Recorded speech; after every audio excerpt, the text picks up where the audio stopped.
Welcome to this week's episode of Minutes with Blitzy, a podcast about life as a female athlete featuring conversations focusing around challenges women may face in athletics.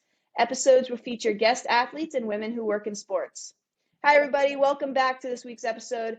Today, we have a special episode as we're going to be talking about two topics, and we have a special guest, Teeghan Dalby, who her and I played together for the last 4 years at RPI, and she's now going to be continuing her education and playing at Brock University in Canada and getting her master's program in public health. Is that correct, Teeghan? That is correct. Let's get started. Okay, so hi, Teeghan. Hi, Blitz. Um, so the two topics we're going to talk about today are one, how important it is to be kind of finding your escape throughout school and athletics and balancing all that. Because for you guys to know, Teeghan kind of has an interesting hobby that she got into in the spring of last year. Or I don't know how long she's been doing it, but I've always found it interesting. And then we're going to end the episode talking about the differences between playing in Canada versus the US because Teeghan is Canadian. So she grew up playing in Canada for all of juniors and up until college. And now she's going back to Canada to finish out her college playing career. So we're going to do a little bit of comparison to that as I played in the States my entire career. So first of all, we're going to start off by talking about like finding your escape. And so basically what made me come up with this topic was when I'm at school, I feel like I'm moving at 100 miles per hour every second a day, going from the rink to class, back to the campus, all the way back to the rink, then back to the house, and finding ways to make meals and stay hydrated somehow and doing all sorts of things all at the same time. So I always like found it so crazy that I had a second to just sit and do nothing. Um, so I wanted to get your opinion on that, Teeghan, if there's anything you do that's special during the day, going back and forth between campus and the rink that you find is important to take a second to kind of relax, to get your head right for what's coming up next. Yeah, actually, um, again, I would agree. Like when you're at school, it's crazy. It's go, go, go. You're either doing homework in class or at the rink. Um, One of my favorite things to do is like sit down and have a good meal and reset. And my parents always used to say that the only time I used to call them was when I was eating, and I had to tell them that that was my only time that I was sitting down. Um, but I think just like taking time to reset, like, and go on your phone and just sit down for a few minutes, like, before you have to go on the next thing, was like, just take a breath, think about something totally different than school or hockey, like, have a few mindless minutes where you're not doing much. And then you can move on to your next thing. But I think often, like, we're so worried about, like, what's next, what's next. We don't take time to just, like, sit and not do Just do anything. nothing. Yeah, I know that for me, when I was walking from one class to the next, I would always like put my headphones in and listen to music, or I would also like call home during that time to just bug one of my parents and see what they're doing during the middle of the day. Just because like if I showed up from like one class to the next, I'm not going to be listening to what the professor has to say because I'm going to be still thinking about what they said in my writing class when I'm going to calculus. So it's like you need something to space out that time. Um, and I know for me, when I was going from campus to the rink, I would always try to find time to sneak home for a little bit to like at least drop my school stuff off so I didn't have to worry about it or do something where I knew I was leaving school behind and going now to the hockey phase or vice versa, whatever came first during the day. Um, but how important do you think it is that you have something you do in your life that's different from school and hockey so you can take that time to kind of decompress? I think it's super important. I think, especially going to a school like RPI, the pressures in academics and athletics are so high. Like, you're always expected to perform, and you need to perform at like 100% every day. And I think that that's like a big challenge for us, is like being on all the time. So I think like having a hobby or having an escape just gives you time to like do things that you enjoy with no pressure associated, which has been really nice. Obviously, you kind of touched on it earlier. My Lego hobby that I picked up this year it was really nice. It was time where there was like no screen involved. It was just me sitting. I would often play music in the background. It was like my little alone time. I wasn't on social media or anything like that. No screens, which was really nice. I think sometimes we're on our phones and devices a little bit too often these days. So something like that where you can just like sit and enjoy it and there's no pressure associated, I think super important. Yeah, so you guys know Tegan's a big Lego builder, and she got into it this spring. I remember I'd walk into her house random times, and there's a new Lego being built on the floor of the table. And at first, I didn't even think they were real because they were such elaborate pieces that I've never seen Lego buildings by whatever. So like I've even considered maybe I have to start up Lego building when I go to Sweden to get during my downtime. But I think that's where like summer and the off season comes in a little bit. It's a time during the off season you can kind of learn what you learn like hobbies you can do to like kill time and what you're good at. Because during the off season too, you're constantly training, and many people say that the off season is the most important part of your season because that's when you're getting stronger, that's when you're getting faster and in the best shape, and you're getting healthy. So I think being able to find that balance during your off season that you could potentially lead and to bring with you into your in season is also very important. So I'm trying to learn something I can do myself in that matter. But I know you also do Just Dance on the Wii. Are you going to continue to do that when you go to school again? To be honest, it's kind of been a while. I haven't, that was like my COVID hobby because sometimes working out was too much when I had no idea what was coming next, but I wanted to Hmm. be active and I felt like I was locked in my house for a really but I haven't played a ton recently. I might have to break it back out. I don't know. Yeah, I got a yeah. free Switch, so but Okay, you can it, maybe do a Just Dance on the Switch. I don't know. it's in my living room now though.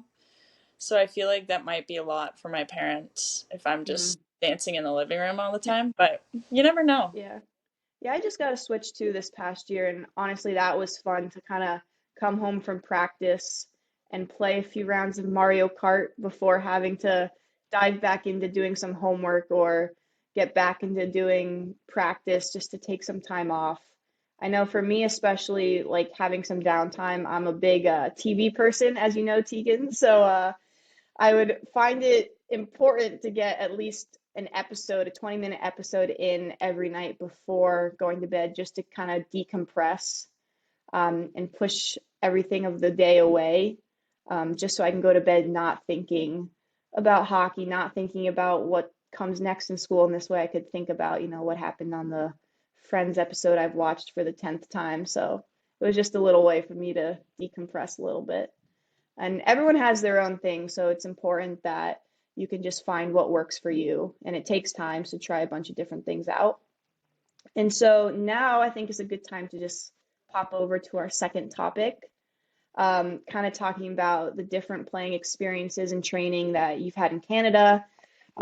Because growing up, a lot of people have these opinions on what's better for growing up playing girls hockey. Is it being in Canada or being in the States? And many people go away to prep schools in Canada if they're from the US. So I kind of just wanted to get your opinion on how you felt growing up in Canada was different from what you saw from players you've played with in college that grew up in the States, because I know you've also played and when you were in juniors, you played against teams from the States in tournaments. So I wanted to kind of see what you thought was the biggest difference from growing up playing in Canada versus in the States.